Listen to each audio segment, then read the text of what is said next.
الرجیم بسم اللہ الرحمن الرحیم صلو علی الحبیب اللہم صلی علی سیدنا و مولانا محمد مبارک وسلم وصلی علیہ۔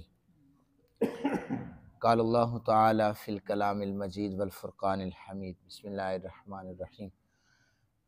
قل اغیر اللہ اتخذ ولیا فاطر السماوات والارض وہو یطعم ولا یطعم قل انی امرت ان اکون اول من اسلم ولا تکونن من المشرکین قل انی اخاف ان عصیت ربی عذاب یوم عظیم من یصرف عنہ یومئذ فقد رحمہ وذلک الفوز المبین وَإِن يَمْسَسْكَ اللَّهُ بِضُرٍّ فَلَا كَاشِفَ لَهُ إِلَّا هُوَ وَإِن يَمْسَسْكَ بِخَيْرٍ فَهُوَ عَلَى كُلِّ شَيْءٍ قَدِيرٌ وَهُوَ الْقَاهِرُ فَوْقَ عِبَادِهِ وَهُوَ الْحَكِيمُ الْخَبِيرُ۔ صدق اللہ العظیم۔ ترجمہ سماعت فرمائیں۔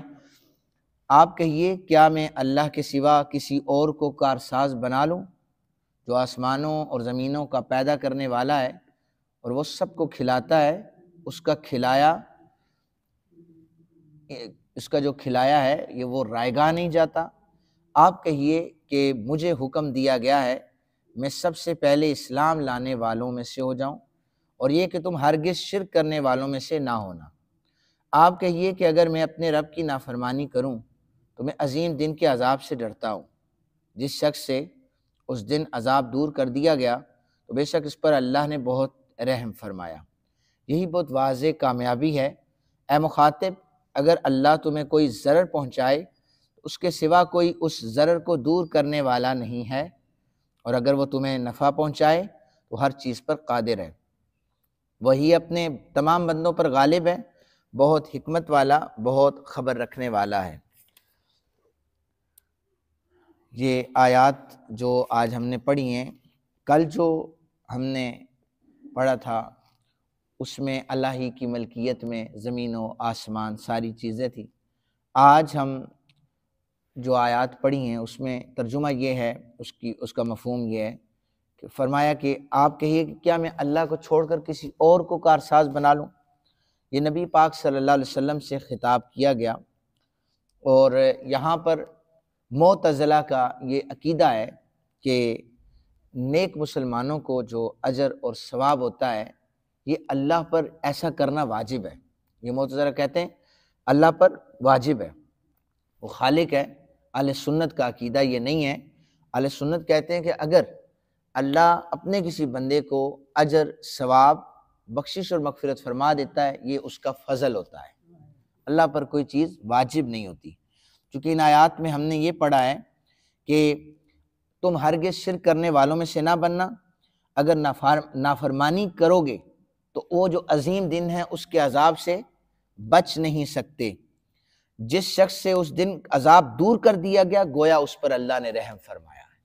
ہمارا عقیدہ یہی ہے کہ گویا عذاب جب دور ہو جائے وہ اللہ کا رحم ہوتا ہے، اللہ پر واجب نہیں ہے کہ اس پر واجب ہے ہمیں معاف کرنا، یہ اس کا فضل ہے، یہ ایک عقیدہ ہے۔ حضرت سیدنا ابو ہریرہ رضی اللہ تعالیٰ عنہ بیان کرتے ہیں رسول کائنات صلی اللہ علیہ وسلم نے فرمایا تم میں سے کسی شخص کو اس کا عمل ہرگز جنت میں داخل نہیں کر سکتا، اس کا عمل ہرگز جنت میں داخل نہیں کر سکتا۔ صحابہ کرام پریشان ہو گئے، پوچھا یا رسول اللہ آپ کا بھی؟ فرمایا ہاں، جب تک اللہ عز و جل کا فضل اور اس کی رحمت ہمیں ڈھانپ نہ لے ہم میں سے کوئی شخص بھی جو ہے اس کے فضل کے بغیر جنت میں داخل نہیں ہو سکتا۔ اس حدیث پاک کے راوی حضرت ابو ہریرہ ہے، صحیح مسلم، صحیح بخاری، ابن ماجہ، سنن دارمی، مسند احمد کی پھر دوسری جو ایک تخریج ہے اس میں یہ حدیث مبارکہ موجود ہے۔ حضرت انس رضی اللہ تعالیٰ عنہ بیان کرتے ہیں نبی اکرم صلی اللہ علیہ وسلم نے فرمایا کہ کچھ لوگوں کو ان کے گناہوں کی سزا دینے کے لیے جہنم میں ڈال دیا جائے گا، ان کے جسموں پر آگ کے نشان بھی موجود ہوں گے۔ اللہ تعالیٰ پھر اپنے فضل سے، اپنی رحمت سے انہیں جنت عطا فرما دے گا۔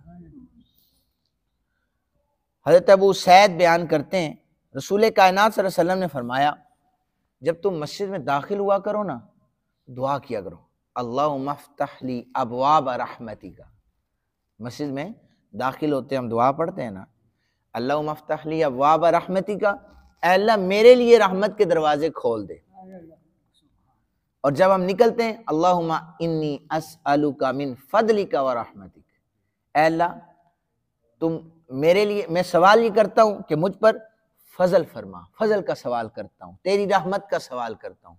مسجد میں داخل ہوتے ہوئے بھی حضور نے دعائیں سکھائی، مسجد سے باہر جاتے ہوئے بھی حضور نبی رحمت صلی اللہ علیہ وسلم نے ہمیں دعائیں سکھائی۔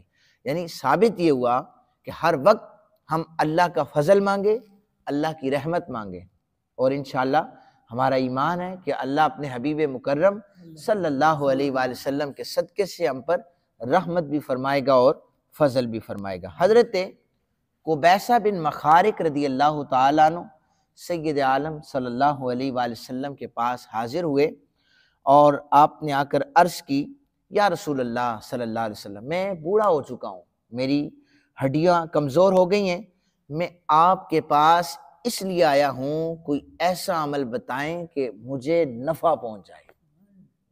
ہڈیاں کمزور ہیں، جسم لاغر ہو چکا ہے، کمزور ہے، وہ کوئی ایسا عمل بتائیں کہ مجھے اللہ اس میں بہت زیادہ نفع عطا فرمائے۔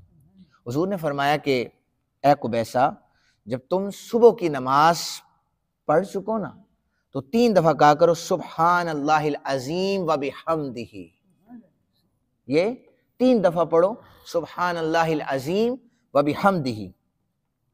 یاد رکھو کہ تم جس درخت کے پاس سے، جس مٹی کے ڈھیلے کے پاس سے، جس پتھر کے پاس سے بھی گزرو گے وہ بھی تمہارے لیے استغفار کرے گا۔ پڑھنا کیا ہے؟ سبحان اللہ العظیم و بحمدہ، سبحان اللہ العظیم و بحمدہ، یہ صبح فجر کی نماز کے بعد 3 دفعہ پڑھنا ہے۔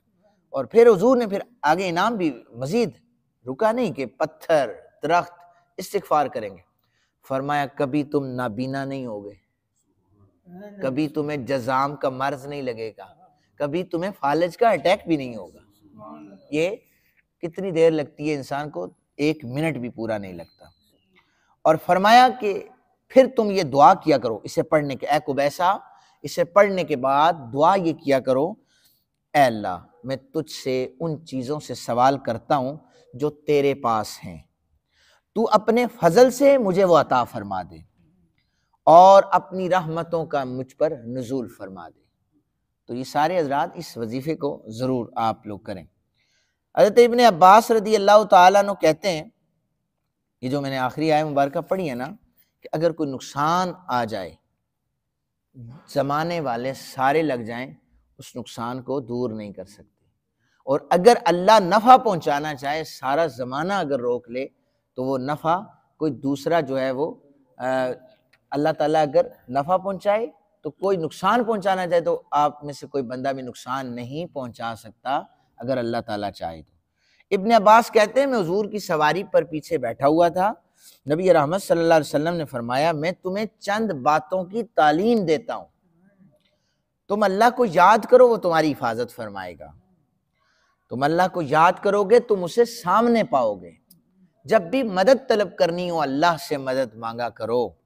اے ابن عباس جان لو کہ تمام امت تمہیں نفع پہنچانے کے لیے جمع ہو جائے نا تو وہ تمہیں صرف اس چیز کا نفع پہنچا سکتے ہیں اللہ نے جو نفع تمہارے لیے پہلے سے لکھا ہوا ہے، بس وہی پہنچا سکتے ہیں جو اللہ تعالیٰ نے پہلے لکھ دیا ہے۔ اور اگر تمام لوگ نقصان دینے کے لیے جمع ہو جائیں تو وہ صرف تمہیں اس چیز کا نقصان پہنچا سکتے ہیں جو اللہ نے پہلے لکھ دیا ہے۔ اس لیے ہم سب لوگوں کی امیدیں صرف رحمت خداوندی پر ہیں، فضل خداوندی پر ہیں، وہی نفع دے سکتا ہے، وہی نقصان دے سکتا ہے۔ اللہ تعالیٰ ہم سب کو حامی و ناصر ہو، وما علینا الا البلاغ۔